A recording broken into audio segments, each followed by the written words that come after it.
Hello everyone. I'm going to show you how to take this graphic card apart today. So the first thing you want to do, come around to the I/O shield, and right here on the bottom, start with this screw, remove this screw, then come up here to the top where the back plate is, and start removing this screw, this one, all of these screws up here, all of these, this one, this one, and these two left right here. Once you remove all these screws, it should come apart with a little bit of wiggle. It should come right up. And remember, if you do this, you will void your warranty.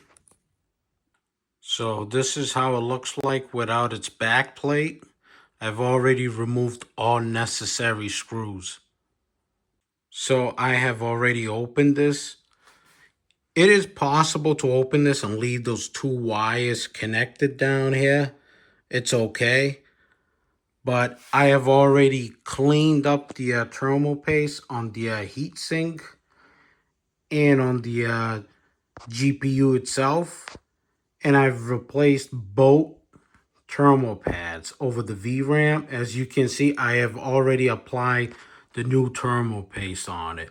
So I'm ready to close this back up.